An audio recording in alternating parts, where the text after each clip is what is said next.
So would you be using a split screen view in this? I know you did that on one interview I looked at. Yes, yeah, that's exactly how I do it. Okay, my guest is James Perloff. At last, excellent. And James, you're the author. I just lost the bio here, but I know your bio. You're the author of some very important books that have had a major impact on our society, particularly Shadows of Power, which is one of my favorites, and Tornado in a Junkyard, which inspired me to write a book about Darwin as well, called The Apostles of Evolution. And I really appreciate your work. It's really an honor to have you on with me today, James. Oh, thank you. Thank you very much. First time I've been on your podcast, so thank you. You're welcome. Obviously we're in the middle of this unprecedented pandemic right now. I know there have been pandemics historically, but not in anyone's memory. I mean, there's a lot of reference to the pandemic of 1917. I know that was a problem. My great-grandfather died of that pandemic. But yet here we are in a situation where we have people in power, people in the places of influence who might not, have our best interests at heart, who might have their own agendas. So first of all, please talk a little bit about the realities in your research around the pandemic itself. What are we looking at here? Well, the first thing that I look at, I've written a blog post on this that I'm find myself continually updating because more information keeps coming in. It's called COVID-19 Red Pilled. Of course, Red Pill is taken from the movie The Matrix. People swallow the red pill, they get reality. Swallow the blue pill to get an illusion. But I'm finding I'm constantly updating the post because more information, more statistics, more voices are being heard from the scientific community. And what I start out with in the blog post is the lockdown. And I wanted to start with that because the lockdown is the least debatable features of this thing. I mean, people do debate about what's causing the illness, and that there's a lot of theory involved with that, but this is very unhypothetical what's happening to America. So I should mention, by the way, I have been a journalist for 35 years, starting with the New American in 1985. So I've got some insight into the forces that run America behind the scenes and what their motives are. And I've also been a registered nurse since 1975. So I have some basic training in infection control. And I knew right away when they announced these lockdowns that this was not in accord with our historical methods of dealing with pandemics. I mean, you quarantine sick people, but you don't start putting everybody who's healthy in their homes. That's quite novel. So I knew something was up. And I know some people will say, well, you're only an RN, you're not a virologist or something like that. So in my article, I quote virologists and infectious disease specialists, people with PhDs. And I always like to point out that Bill Gates is not qualified in any way medically, yet he seems to be dictating what the global response should be. But that's what I kind of like to start with the human impact of the lockdown itself. Could I just inject briefly here? I think that we haven't seen statistics, and I find it suspicious that they haven't been provided, which indicate exactly who the fatalities are from the COVID-19. And I think that if you piece together what we do know, I think it's almost 50% of them, or 40 to 50%, are people who live in nursing homes, are people who are over 70 years old, and the rest are from doctors I've interviewed, from articles I've read. They're people who have pre-existing conditions, particularly people who are fat, people who are obese. Other conditions include diabetes and high blood pressure. So, having that data really put out there comprehensively, if we could know that, might indicate a different treatment. For example, we could shelter people who are vulnerable to this disease and put our efforts into protecting them until the thing passes, which they're not doing, by the way, because nursing homes have been hit heavily, and that's a disgrace. But, while protecting them and putting all the efforts there, the rest of us could get out and function normally. And in fact, I believe that's what they're doing in Sweden. Right. Mm-hmm. Also in Taiwan, where my wife is originally from, they're not in lockdown. Their schools are open, their businesses are open.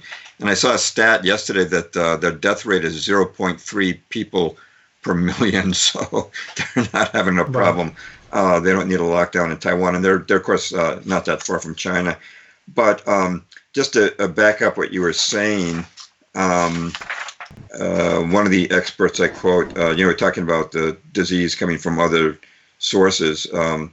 Professor Klaus Puschel, who's head of forensic medicine in Hamburg, Germany, said this quote. He said, "The astronomical economic damage now being caused is not commensurate with the danger posed by the virus, and convinced that the corona mortality rate will not even show up as a peak in annual mortality. In Hamburg, for example, not a single person who was not previously ill had died of the virus.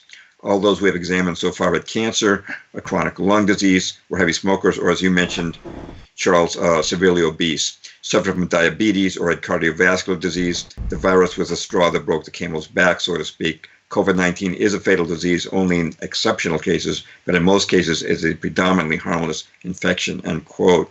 And there's one other thing, speaking to what you were talking about not quarantining the rest of us. Professor Newt Witkowski, in my article, his interview is too long to embed, but it's 41 minutes long, but I linked to it. He's a 35-year epidemiologist. Those are the guys who study epidemics. And he says that what Dr. Fauci, who's heading up our response, is doing is the exact wrong thing with this lockdown. He says that by locking down the public, we prevent herd immunity. Children don't die from this. Teenagers don't die from it. There's no reason they can't be going to school. Yes, they might get infected. They might get a cold-like symptoms. Most people just get moderate symptoms from COVID-19. Let them get herd immunity. He says if you don't do that, you're going to get a resurgence in the fall when the flu season comes again. And he says that we're actually doing the exact opposite of what we should be doing. But the economic impact worldwide is going to be disastrous.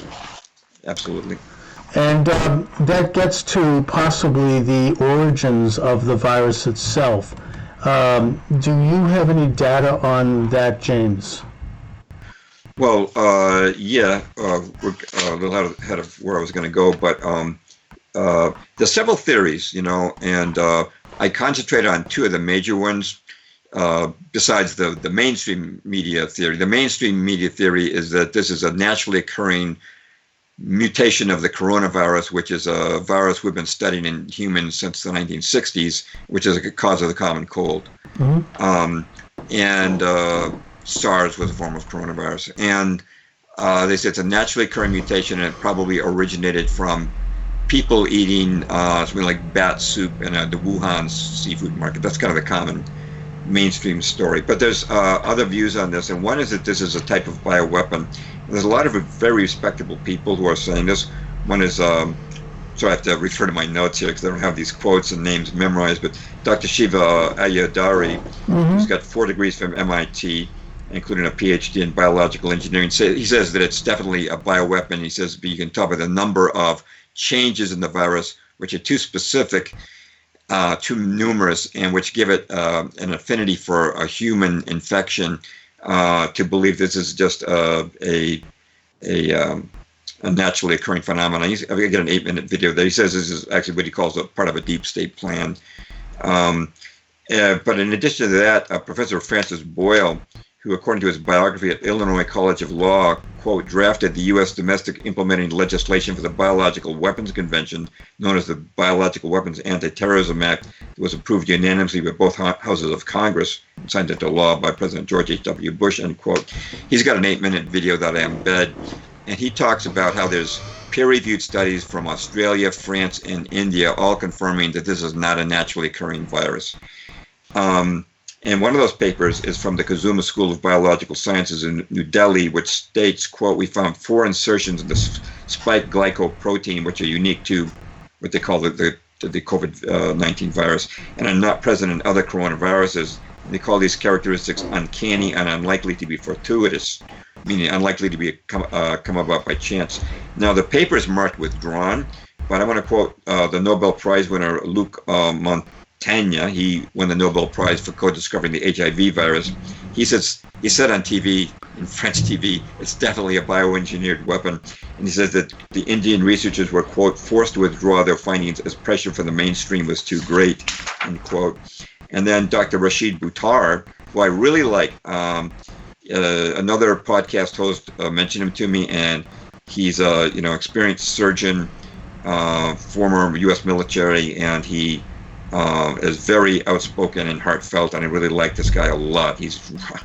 But he kind of nails it. He talks about how in Nature magazine in 2015, November 12th issue, they had an article about how the University of North Carolina, against great objections, Chapel Hill, was conducting this research advancing the functions of coronaviruses.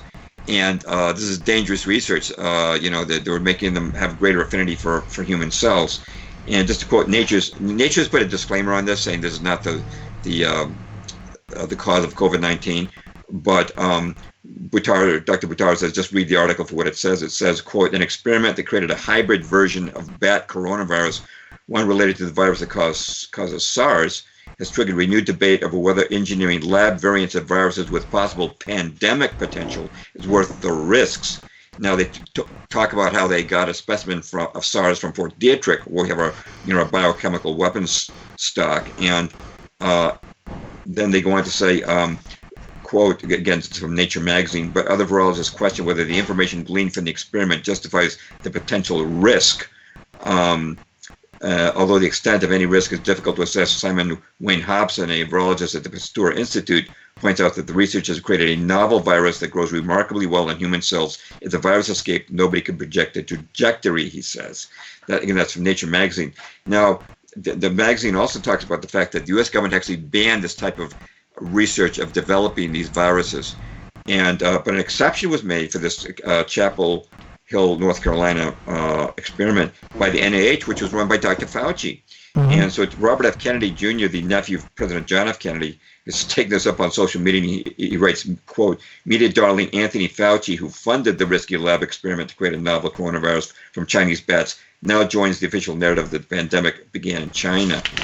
And then just to add one more, Newsweek magazine has now jumped on and pointed out that Dr. Fauci actually funded the level 4 bioweapons lab in Wuhan, China, that was continued work on this, which was 5 years ago originally.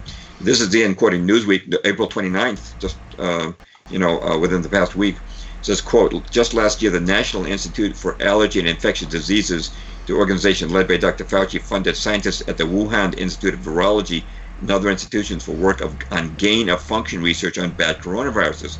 In 2019, with the backing of NIAID, the National Institutes of Health committed $3.7 million over 6 years for research that included gain-of-function work. The program followed another $3.7 million 5-year project for collecting and studying bat coronaviruses, which ended in 2019, bringing the total to $7.4 million.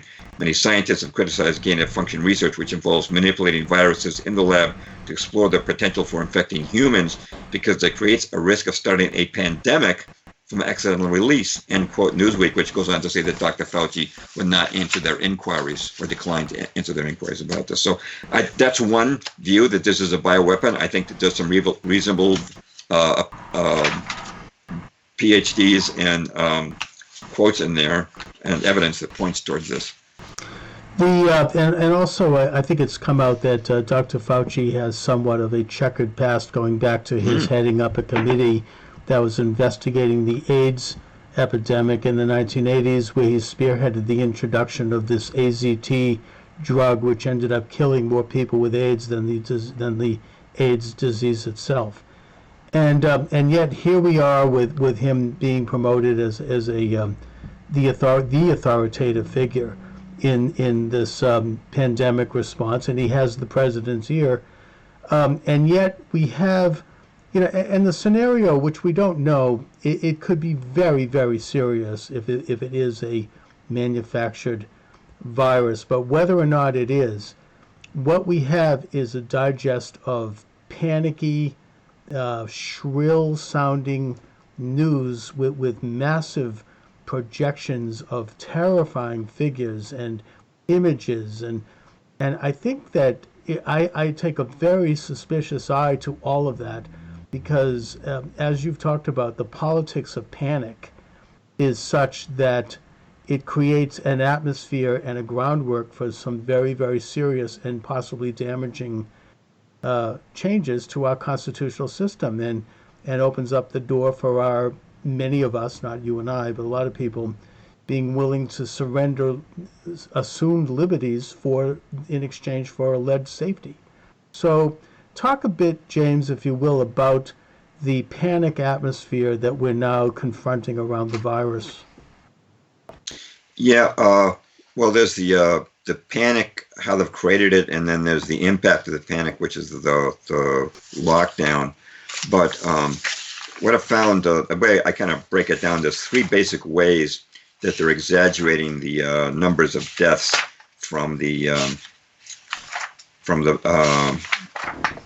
what they're calling the pandemic. The first is, and of course, I'm not saying it's not a serious disease.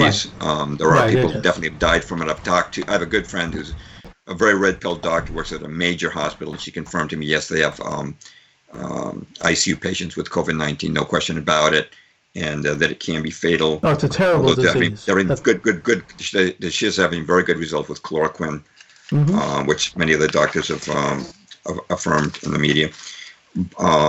Which is one reason why we don't really need a vaccine, because we can already Right. treat this thing. But one way they inflate the COVID-19 deaths is, this was pointed out by Dr. Vernon Coleman, who's an MD in the UK. He pointed out that people who die tend to get sampled for COVID-19, but people who are healthy, have no symptoms or few symptoms or just mild symptoms, usually don't go into the hospital and get tested. So people who are dying get a disproportionate weight in the total. So it looks like the percentage of people dying from COVID-19 is higher than it really is. It's interesting that Stanford University came out very recently with a study that puts the death rate actually at 0.12% to 0.2%, which is just above the seasonal flu rate of 0.1%. And I'm sure you saw this video. Doctors Daniel Erickson and Art Masihi was censored after 4 Taken off million views YouTube. on YouTube. Yep. Yeah, they said that their survey, because they tested more people than any other group in their county for COVID-19. They found that the death rate is only 0.03%, which is really low. And here I'm near Boston. We have a homeless shelter here called the Pine Street Inn. They had 146 people test positive for COVID-19. None of them not only died, none of them even had any symptoms. So, it's starting to look, this is not as serious as the initial projections. In fact, there's a Stanford University professor. He just came out with a video interview. I think his name is Michael Levitt. I'll have to check that. But he said that the initial pandemic projections were grossly overstated. He's a statistician as well as a biologist.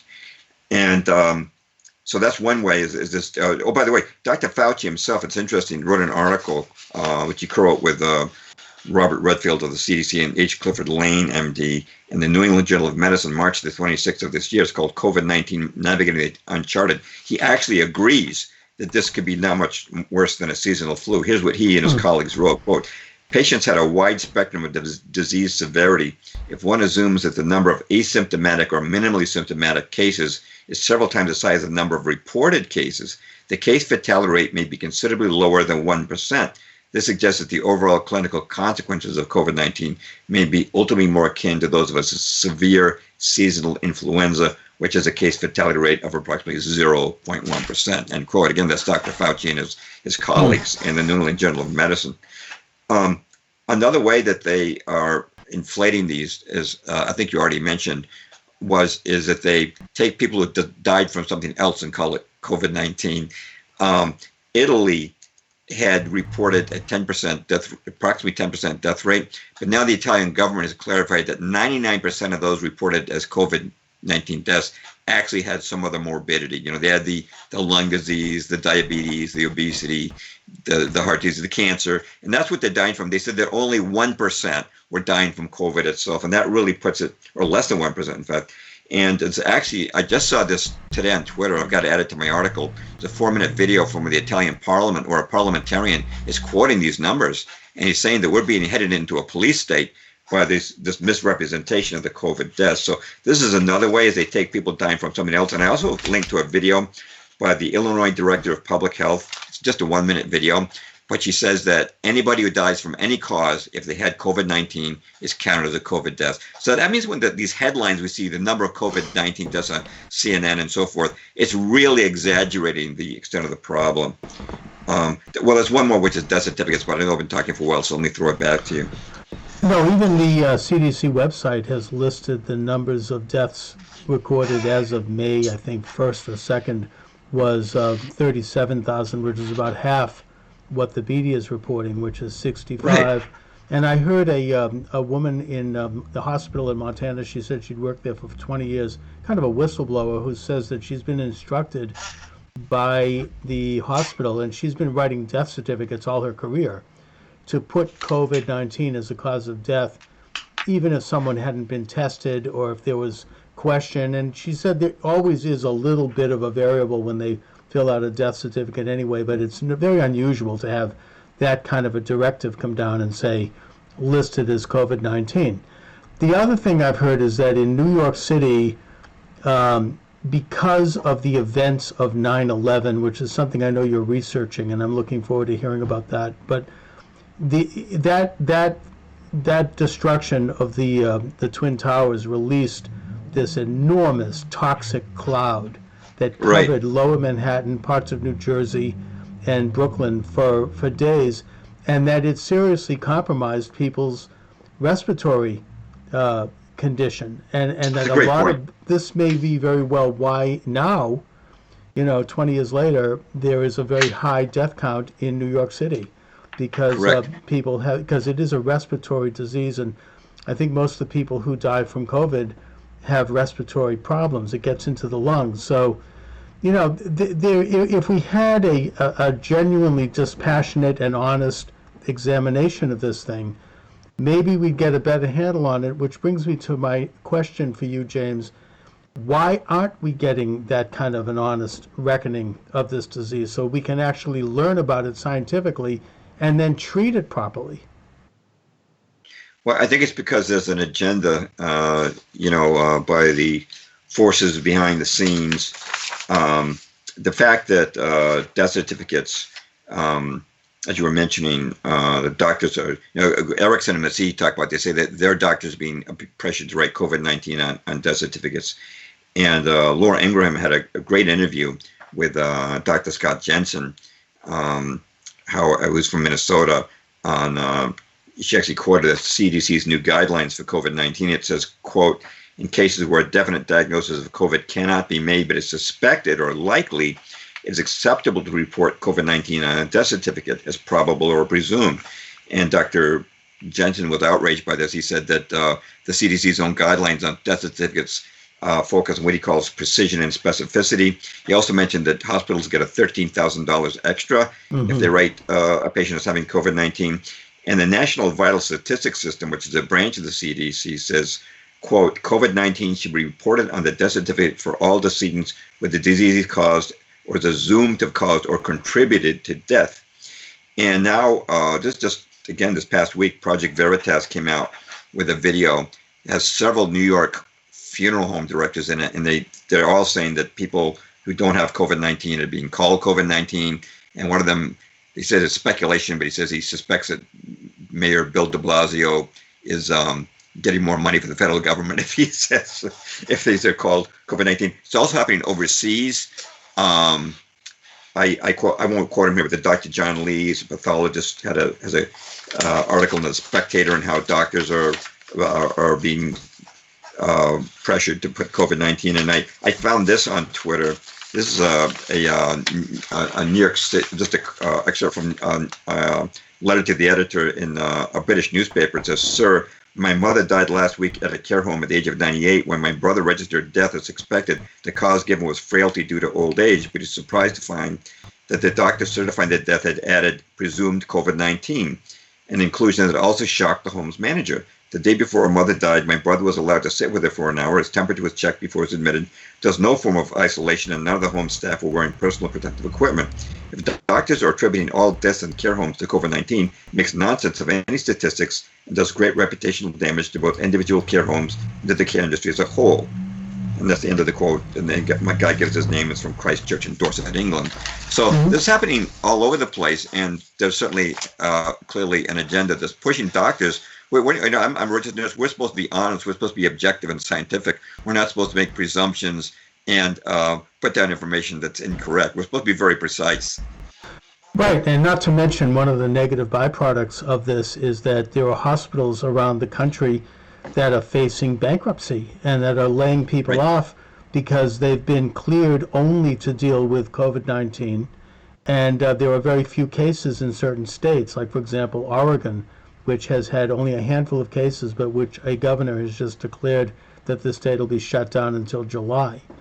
And other problems are that people who have diseases like cancer or heart disease, or they need surgeries, are being told to put it off because of COVID-19, while many of these hospitals have at least stable, if not declining, numbers of people in the hospital with this disease. So this is probably, as you point out, James, a worldwide phenomena where you have this amplification of this disease with all of the panic associated with that, and people being frightened to go outside their own door. It's like this enemies waiting on the other side of the door. It's like a medical emergency, and it's a medical informal martial law. Talk a little bit, if you will, about some of the politics of this, because I think that there has come out a pretty clear pattern of governors who are liberal Democrats and so-called blue state, who are implementing extremely draconian measures, whereas more conservative or red state, even Massachusetts, we have a Republican governor, we're a little less so. It's sort of a little bit more like we're going to trust people to take the necessary precautions, and people should. It's a serious disease. But we're not going to start to arrest people for stepping off their lawn, or tell people that they can only have one passenger in their car, or if they go to the grocery store, they can't buy plant seeds so they can plant a garden. So talk a little bit, James, about the politics of this. What is going on here? Yeah, one thing is that the lockdown is bankrupting the world. There are last week the official unemployment numbers, the new unemployed with up to 30 million. I'm sure it's higher than that. I don't think the numbers came out this week yet as we're recording this, but it's going to be up over 30 million. And plus, that doesn't even represent the true number because there are people who can't even get through the unemployment analysis. Sometimes they're so swamped. Plus, we have to remember when we talk about 30 million, that doesn't include the spouses and the families that are represented by that. Another thing is that a survey before the lockdown showed that 49% of Americans live paycheck to paycheck. Somebody, actually on a podcast the other day, they heard it was more like 60, but if people live paycheck to paycheck, they don't have a job, then they can't pay their rent or their mortgage, which means they could lose their home. Now, I know that there's going to be pressure put on landlords and banks to ease up, because obviously there's a COVID problem, but hundreds of thousands of businesses, I saw an estimate today that 43% may not reopen due to, they have to keep paying rent, they have to keep paying taxes, et cetera. And a lot of them are just going to shutter their doors forever. That means a lot of these people will not be able to get a job back. And eventually the landlord will say, enough's enough, you're going to have to leave. And they're the street. Plus, if you don't have a job, you don't have health insurance. So how can that be healthy for America? If these people are concerned about their health, how can we deal with this? And America, by the way, our own government has no surplus. It's $23 trillion in debt. So it's not like the American government can come to the rescue. They're going to have to. They can't raise taxes under these circumstances. So the only thing they can do is go to the Fed, borrow the money, increase our national debt, and then expand the money supply, which will inflate the currency and make prices go up. So there's no good solution there. And the other thing that you were already touching on is the loss of liberty. You mentioned Benjamin Franklin before. Said, well, you mentioned the quote. Those who would give up essential liberty to purchase a little temporary safety deserve neither liberty nor safety. Just this week, this lady down in Dallas was fined $7,000 and sent to jail because she reopened her hair salon. they're good people. A guy in Colorado was playing t-ball with his daughter. He was handcuffed and arrested in front of her. Mm-hmm. And the church, the Bill of Rights, though, I was looking at the Bill of Rights, and freedom of worship is being nullified.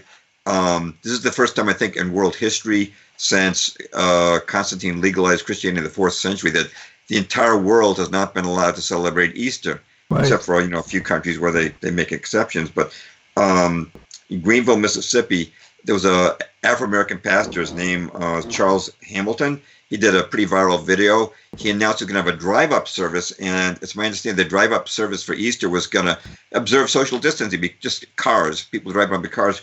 But he had a video of it, like a half a dozen police cars descended on his church. And I understand people were fined if they came to the service. But he says in Greenville, if there's a murder, they don't see that many police cars coming. And it was also pointed out that just a few hundred feet away from the church, there was a Sonic Burger, which was allowing drive-up customers for burgers. So what does it say about where this is going, along with the right to peaceably assemble? You'd mentioned these blue state governors. I think the most famous is Gretchen Whitmer in Michigan. Said you can't even visit your own mother unless you're her caregiver. I mean, and these healthy people can't go visit healthy people. It's getting insane. And people are going to be encouraged to snitch on each other in different states using online forums if they see a neighbor who's not observing social distancing. It's like the old Soviet Union, And Howard County, Indiana, you can't even buy a book because and that's ridiculous. A virus normally cannot survive for long outside the body. It needs a host. So unless a person coughed on a book and they left a big glob of sputum there, it's the virus can't survive. So the idea you can't buy books or seeds. That's kind of you've got this invisible enemy, which is creating a pretext for these governors to shut down civil liberties, and it's really insane. And it's setting a dangerous precedent, Charles, where people get acclimated to the idea that we just do whatever the government says, and that could set us up for much greater tyranny down the road, 1984 style. No, and younger people who don't really understand the concept of liberty and constitutional rights, because they didn't learn it in school, are being, right, I think, conditioned. However, whether or not they should be, they are being conditioned, and there is so much arbitrary information out there about the disease that I've heard people say that they're afraid to sit down on a grassy lawn because they might catch it. I mean, it's ridiculous. No way. Especially out in the sunlight. Sunlight kills viruses. Sunlight does kill viruses, and which, of course, gets to the other aspect of the politics of this, and that is the anti-Trump hysteria and derangement, in that anytime, if Trump says that it's a good idea to get a prescription for hydroxychloroquine, it must be bad because Trump said it. I mean, I think that there's, aspects to that are even deeper than that, in that, maybe hydroxychloroquine, which has been approved by the FDA many, many decades ago, is cheap. It costs $20 for like I think a month's supply.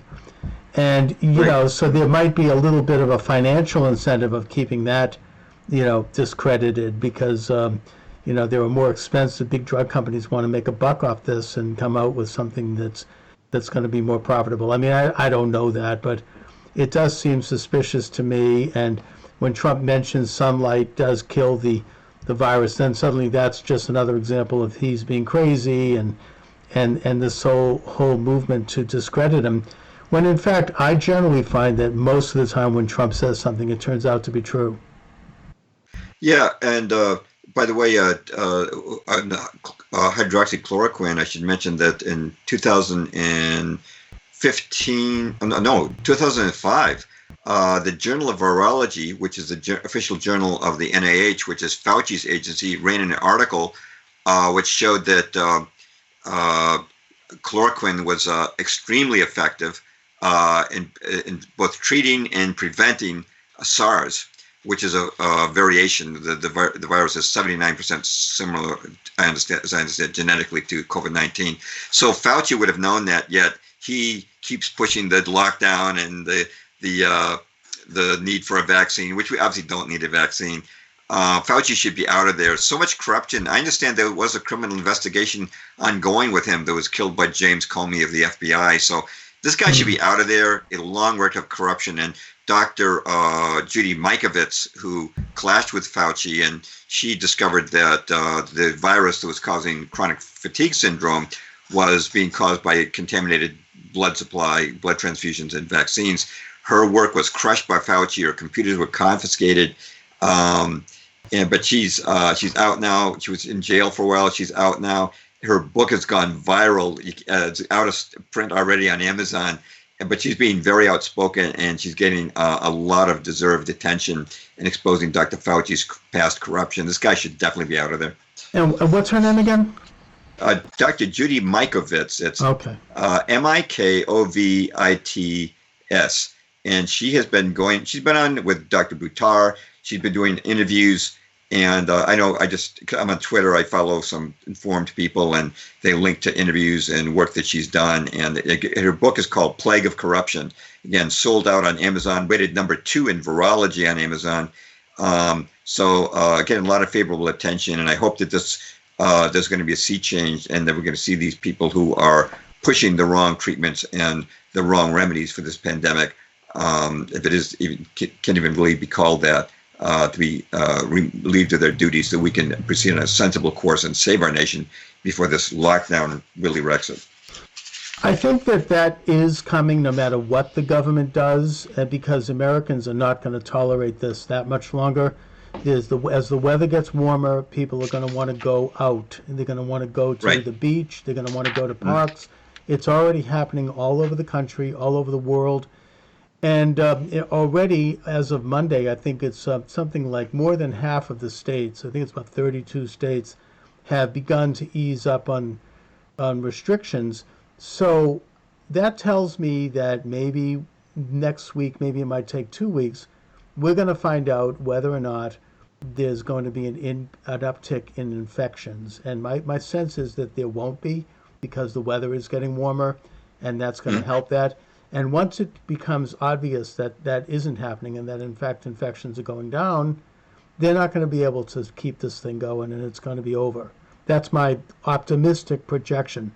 What do you see, James, as the end game for this, in terms of what these elites and the establishment might try to do to keep the thing going, or what their agenda how it might manifest? Yeah. If this is a bioweapon, and by the way, we probably won't have time to get into these today, but there's some other theories besides a bioweapon. Some people think it's associated with 5G, and there's been a lot of attention given to a book by Arthur Furstenberg, who pointed out that with new electrical rollouts, and historically, there have been pandemics. For example, the 1889 Russian flu was associated with rollout of electricity. The 1918 pandemic Spanish flu was associated with the rollout of radio. The rollout of radar and satellites in 57 and 68 became the Asian and Hong Kong flu, in his view. And he's saying that, so the rollout of 5G, which is at a much higher level than previous cell phone communications, could be associated with this. Of course, Wuhan was the 5G rollout city for China. On the other hand, there are cities that don't have 5G at all where you see COVID. But it might be contributing. I quote some PhD scholars in my article, COVID-19 Red Pilled, on that there could be at least an association with 5G. In addition to that, Dr. Andrew Kaufman has talked about that there's a lot of controversy still about what viruses are. He's got a 38-minute video where he says that if you look at COVID-19 under a microscope, it's identical to something called an exosome, which is part of an exudate from the cell that's removing toxins. And he said those toxins could be from anything, not ruling out electromagnetic frequencies. And the other person who's got a pretty interesting take is Dr. Stephanie Seneff. She's a PhD scientist from MIT, and she believes that glyphosate, which is the Monsanto Bayer carcinogenic that has been put in our food supply. She's noted that not only may this lung reaction that a few people get to COVID-19 might be from glyphosate, but that people are actually breathing in glyphosate now because buses and trucks are starting to use what they call biofuels, which come from agricultural products that are also contaminated with glyphosate. So it's actually in the air now. and she thinks that might be. And she's got a paper where she's proposes that as a role. So it's just some of the other ideas. But as far as the deep state plan goes with this, Bill Gates. I try to restrict myself to in my article to direct quotes from Bill Gates, so people say I'm not speculating. But he's Bill Gates is a eugenicist. His father was a director of Planned Parenthood, #1 provider of abortions, and he's gave a famous TED talk where he talked about reducing world population by 10 to 15%, and he included vaccines as one of the methods that could be used to do that. And Robert F. Kennedy, again, the nephew of President John F. Kennedy, put out an Instagram post where he enumerated the destruction that Bill Gates vaccines have done, including paralyzing about 500,000 children in India and involuntarily sterilizing millions of women in Kenya who were told they were being given tetanus shots while they were all getting sterile, unable to bear children, and they submitted these vaccines independently they were analyzed, and they all had a sterility formula in them. So you want to trust Bill Gates for vaccine, I would say don't do it. Robert F. Kennedy's been great on exposing Bill Gates. But I think there are three parts to their end game. One is a global vaccine, which Bill Gates has said a direct quote from Bill Gates, quote, "Is it fair to say things won't go back to truly normal until we have a vaccine? We've got to basically the entire world." It's a direct quote. And as far as the global vaccine, excuse me, just a sec. Yep. There are several reasons why we don't need a global vaccine. One is the chloroquine already works, which we've mentioned. Another is Dr. Stefano Montanari, is an Italian nanopathologist, says it's ridiculous. He says, quote, "You can't vaccinate against the common cold, which the coronavirus will cause, because the common cold does not give immunity. In the course of a life, a person can have a cold 200 times, and no time will that cold give immunity. It's a colossal fraud. We're close to 8 billion people forced to be vaccinated. It'll be an unimaginably enormous business," end quote. Now, what he's saying is that why is it we never get immune to the common cold? Because it mutates so rapidly. Now, if in fact the coronavirus is a natural mutation, a vaccine won't work. This is why they've never made a vaccine for the common cold. It mutates so quickly from year to year, it won't last. So even if they get a coronavirus vaccine, it's not going to work. We could just stick with chloroquine. There are other reasons, but just to keep it short, we've already mentioned that there are other countries like Taiwan, Sweden, Belarus, Japan that are not in lockdown, and they're beating COVID not only without a vaccine, without even a lockdown. So this idea that we have to have a mandatory vaccine is nonsense. I want to talk a little about the digital ID and the cashless society is also in games, but I want to throw it back to you. No, let's go right to that, because I want to sort of wrap up with a talk about the end game for the establishment and some of these agendas that they're promoting, and how this emergency or this this crisis, as Rahm Emanuel so famously said, who was Obama's chief of staff, never let a good crisis go to waste. And by that they mean, let's take some of these long simmering agendas and put them through. I mean, 9/11 resulted in people being willing to undergo some pretty strong restrictions on liberty to fight international terrorism or to protect ourselves from it. And this virus is no different. There's going to be things that are going to come down the pike as a result of this that we're going to get used to. And one of the things, you make reference to a cashless society. I see an enhanced national ID. I've heard, I think it was none other than Dr. Fauci talk about a tattoo that people would have to get to prove their immunity, and chips. And I've heard all sorts of speculation about what we might expect. Yes, Dr. Fauci talked about certificates of immunity, and Bill Gates, another direct quote for him, he says eventually we'll have some digital certificates to show who's recovered or been tested recently, when we have a vaccine, who has received it.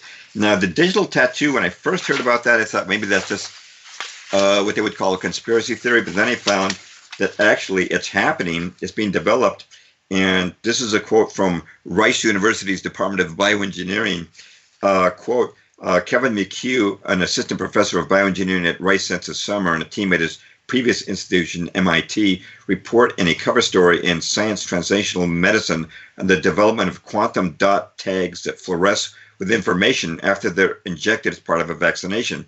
The tags are incorporated into an array of sugar-based microneedles on a patch. When the needles dissolve in about 2 minutes, they deliver the vaccine and leave the pattern of tags just under the skin, where they become something like a barcode tattoo.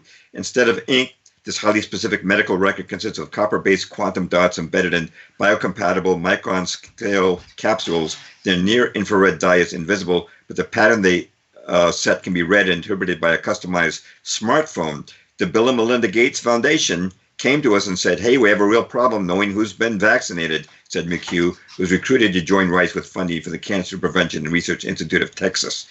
So there you've got it. At the behest of the Gates Foundation, Rice University Department of Bioengineering developing a digital tattoo to show if a person's been vaccinated, which kind of, it segues over to the ID 2020 Alliance, which Bill Gates wants everybody to have a digital ID.